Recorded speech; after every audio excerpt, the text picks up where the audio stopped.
এই মুহূর্তে আমার হাতে যে ফোনটি দেখতে পাচ্ছেন এই ফোনের প্রবলেম হচ্ছে নেটওয়ার্ক প্রবলেম। তো নেটওয়ার্ক প্রবলেম হলে সাধারণত বেসিক্যালি আমরা যেই জিনিসগুলো চেক করব, সব কিছু চেক করার পর যখন আপনি আইসি চেঞ্জ করবেন, আইসি চেঞ্জ করার পরেও যখন সমাধান হবে না তখন আপনি কি করবেন সেই বিষয় নিয়ে আজকে আমরা আপনাদের সামনে প্র্যাকটিক্যালভাবে কাজ করে ফোনটি সাকসেসফুল করে দেখাবো ইনশাল্লাহ। তো সর্বপ্রথম আমরা ফোনটির সিম চেক করব। দেখতে পাচ্ছেন এখানে বাংলা লিঙ্ক কিন্তু শো করেছে। এখান থেকে আমরা বাংলা লিঙ্ক এখানে ক্লিক করব, তারপর এখান থেকে প্রিফারেড নেটওয়ার্ক টাইপিকে 2G অনলি করে দিব। 2G অনলি করে যদি নেট চলে আসে তাহলে বুঝতে হবে আমাদের ফোনের 4G আইসিতে প্রবলেম, কিন্তু এখানে কিন্তু 2G অনলি হচ্ছে না। তারপর আমরা পরবর্তী স্টেপে চলে যাব, *#06# ডায়াল করব। এখানে দেখতে পাচ্ছেন আইমি নাম্বার কিন্তু ঠিক আছে। এখন আমাদের যেটা করণীয়, আমরা সেটিংসে যাব। সেটিংসে যাওয়ার পর এখান থেকে আমাদের বেসব্যান্ড চেক করতে হবে। অ্যাবাউট ফোনে গিয়ে তারপর হচ্ছে এখান থেকে আমরা অল স্পেসিফিকেশনে ক্লিক করব। তারপর এখান থেকে দেখতে পাচ্ছেন বেসব্যান্ড নাম্বার কিন্তু এখানে কোনো ধরনের আননোন বা নুল কিন্তু দেখাচ্ছে না, এখানে কিন্তু ঠিক আছে। যদি ঠিক না থাকতো তাহলে আমাদের প্রথমে সফটওয়্যার থেকে ট্রাই করতে হতো, সফটওয়্যার থেকে না হলে আমাদের বেসব্যান্ড আইসিতে কাজ করতে হতো। তো ফোনটা হার্ডওয়্যার থেকেই সমস্যা, এটা আমরা শিওর হলাম, যেহেতু বেসব্যান্ড এবং আইমি নাম্বার ঠিক আছে এবং প্রাথমিক সব কিছু আমাদের ফোনের ওকে পেয়েছি। তো ফোনের স্ক্রুগুলো আমরা খুলে নিচ্ছি এবং আমরা পরবর্তী স্টেপে চলে যাব ফোনটির করণীয় কী এবং এই ধরনের শাওমি ফোন আসলে আপনি কি করবেন সেটা নিয়ে বিস্তারিত। এখানে ক্যামেরাগুলো খুব স্মুথলিভাবে খুলতে হবে, কাস্টমারের ক্যামেরা যেন কোনো ধরনের হাতের ছাপ না লাগে সেটা অবশ্যই লক্ষণীয় বিষয়। সর্বপ্রথম আমরা এন্টিনা কেবলটি টেস্ট করব। এন্টিনা কেবল টেস্ট করার জন্য এন্টিনা কেবলটি খুলে মাঝ বরাবর আমরা মাল্টিমিটার বাজার মোডে ধরার পর দেখতে পাচ্ছেন বিপ আসতেছে, এর মানে ওকে আছে। তারপর হচ্ছে আই থেরাপির মাধ্যমে দেখতে হবে যে এন্টিনা লাইনের মধ্যে কোনো ধরনের ক্ষতিগ্রস্ত হয়েছে কিনা। যদি দেখেন কোনো ধরনের ড্যামেজ আছে এন্টিনা লাইনের মধ্যে সেটা আপনার দেখে রিপেয়ার করতে হবে বা জাম্পার করতে হবে। তো এন্টিনা আমাদের দেখা গিয়েছে যে সব কিছু ওকে আছে। তো এন্টিনা যেহেতু ওকে আছে, আর সাধারণত এন্টিনাতে প্রবলেম হয় না, এই জন্য আমি ঠিক ভালোভাবে আপনাদেরকে দেখাই নেই, কারণ খুব অল্প সময়ের মধ্যে আমাদের কাজগুলো করতে হয়। দেখা গেল এই ভিডিওটা অনেকে দেখতেছেন, একটা কাজ হয়তো আপনার কাছে কাস্টমার নিয়ে আসছে সেজন্য। তো এই জন্য দ্রুতভাবে অ্যাপ্লাই করে যেন আপনি ইনশাল্লাহ ভালো কিছু করতে পারেন সেটাই আমরা আশা করি। তো এখানে আমরা রাং দিয়ে দেখতে পাচ্ছেন চারোদিকে স্মুথলিভাবে টিনটা খোলার জন্য ট্রাই করছি। এভাবে আপনারা রাং ধরিয়ে তারপর হচ্ছে টিনটা খোলার ট্রাই করবেন, তাহলে আপনারা খুব সহজভাবে টিনগুলো এবং কোনো ধরনের ড্যামেজ হওয়া ছাড়াই খুলতে পারবেন। যে কোনো কাজ করার আগে আপনার ডায়াগ্রাম বুঝতে হবে। চলুন আমরা ডায়াগ্রামটা আগে বুঝে আসি, আমাদের কি করণীয়, কি করতে হবে, কিভাবে প্রবলেম ফাইন্ড আউট করতে হবে সেটা আমরা শিখে আসি। মূলত প্রবলেম ফাইন্ড আউট করা শেখাটাই কিন্তু অত্যন্ত জরুরি বিষয়। প্রবলেম ফাইন্ড আউট করতে পারলে আপনি সব কিছুই পারবেন ইনশাআল্লাহ। Welcome back. বর্ণ স্কিমেটিক থেকে আমরা মোবাইল ফোন সলিউশনে যাব, তারপর হচ্ছে শাওমিতে ক্লিক করব, এরপর হচ্ছে এখান থেকে Redmi 9 পাওয়ার সিলেক্ট করব। তো যেহেতু আমাদের ফোনের মডেল হচ্ছে Redmi 9 পাওয়ার, ওকে, এখান থেকে আসার পর আমরা নেটওয়ার্কে ক্লিক করব। অনেকেই প্রশ্ন করতে পারেন আমরা কেন বারবার ডায়াগ্রাম দেখাই প্রত্যেকটা ভিডিওতে, কেননা আপনাদেরকে যেন সহজভাবে শেখাতে পারি, এজন্য হচ্ছে আমাদের ডায়াগ্রাম দেখিয়ে সব কিছু সুন্দরভাবে বুঝিয়ে আমরা শেখাই অত্যন্ত সহজভাবে। এবং আমাদের এই প্রতিষ্ঠানে আসলে আপনি বুঝতে পারবেন যে আমরা এর চাইতেও, ভিডিওর চাইতেও 10 গুণ সহজভাবে ছাত্রদেরকে আমরা হাতে ধরিয়ে কাজগুলো শেখাচ্ছি। যারা মোবাইল রিপেয়ারিং প্রপারলি মাস্টার লেভেলের কাজগুলো শিখতে চান তারা আমাদের অফিসে যোগাযোগ করতে পারেন, আমাদের ট্রেনিং সেন্টারে যোগাযোগ করতে পারেন। এখানে সর্বপ্রথম আমাদের লক্ষণীয় বিষয় হচ্ছে এই সেকশন থেকে আপনার আগে আই থেরাপি দিয়ে দেখতে হবে যে এখান থেকে কোনো কম্পোনেন্ট মিসিং হয়েছে কিনা। ওকে, তো আমাদের কোনো কম্পোনেন্ট মিসিং হয়নি। এবং পরবর্তীতে এখানে RFIC চিহ্নিত করতে হবে। এখানে যেগুলো লেগ আইসি এগুলো হচ্ছে পাওয়ার অ্যাম্প্লিফায়ার, একটা হচ্ছে 2G, একটা হচ্ছে 4G আইসি।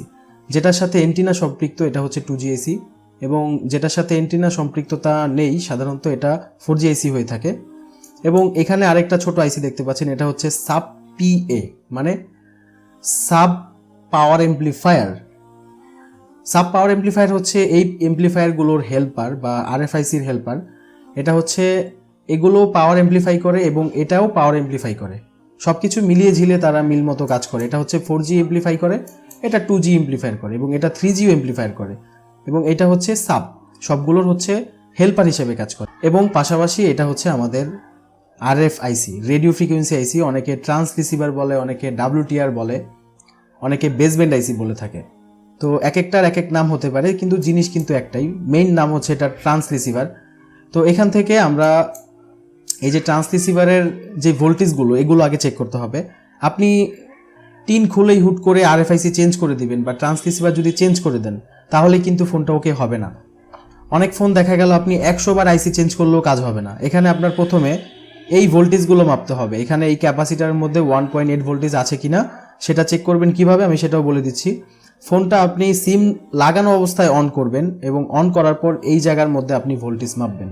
মাপার পর দেখবেন যে এখানে কত ভোল্ট শো করে। যদি দেখেন যে এখানে কোনো 1.8 শো করে নাই এবং এখানে আরেকটা ভোল্টেজের লাইন আছে, এখানে 1.2ও শো করে নাই এই ক্যাপাসিটারের মধ্যে, তাহলে বুঝতে হবে আপনার ফোনের এপিটি সেকশন থেকে সমস্যা।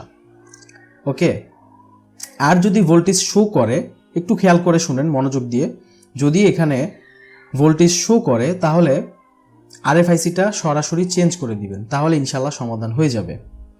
এবং নেটওয়ার্ক নিয়ে আমাদের আরও অ্যাডভান্স ক্লাসগুলো আছে, সেগুলো দেখার জন্য আমাদের এই ভিডিওর আই বাটনে ক্লিক করলে আপনি সেটা দেখতে পারবেন। তো এখানে যদি এরকম হয় যে ভোল্টেজ শো করে না, এই জায়গায় শো করছে না এবং এখানেও ভোল্টেজ শো করছে না, এবং মূলত এই আইসিটার ভোল্টেজের লাইনই আছে কিন্তু দেখতে পাচ্ছেন দুইটা। সাধারণত যদি ভোল্টেজ শো না করে তাহলে আমাদের এপিটি সেকশন থেকে কাজ করতে হবে। এপিটি সেকশন হচ্ছে যে এইটা। এখানে আপনার কি কি করতে হবে দেখেন। এখানে সর্বপ্রথম হচ্ছে আপনার এপিটি সেকশনটা আপনি হিট করবেন, হিট করে দেখবেন যে কাজ হয় কিনা। যদি না হয় তারপর হচ্ছে এখানকার যে কম্পোনেন্টগুলো আছে এগুলো মাপবেন। এগুলো মাপার পরেও সমাধান না পেলে আইসিটা বরাবর চেঞ্জ করে দিবেন। তারপরেও যদি সমস্যার সমাধান না হয় তাহলে এই আইসির মধ্যে কিছু লাইন থাকে, যেটা নিয়ে আমাদের আরেকটা ভিডিও আছে, আপনাদেরকে আমরা ভিডিও লিঙ্কগুলো ডিসক্রিপশন বক্সে দিয়ে দিব এবং ভিডিওর আই বাটনে দিয়ে দিব, সেখান থেকে অবশ্যই এই ভিডিওটা দেখার পর দেখে নেবেন। তো এই আইসিটার যে লাইনগুলো সেগুলো চেক আপ করে আমাদের রিপেয়ার করতে হয়। তো বন্ধুরা, আমরা অলরেডি এই আরএফআইসির পাশের এই ক্যাপাসিটারের এখানে যে 1.8 ভোল্টেজ শো করার কথা এই লাইনটা এবং 1.2 ভোল্টেজের যে লাইনটা, এই দুইটা লাইন আমরা অলরেডি টেস্ট করেছি এবং এখানে আমরা কোনো ধরনের ভোল্টেজ পাইনি।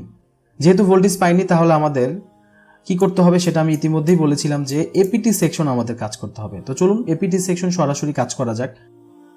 এখানে আমরা প্রথমে টিনটা খুলে দিব। সর্বপ্রথম আমাদের বেসিক্যালি পেজ দিয়ে এখানে হিট করতে হবে।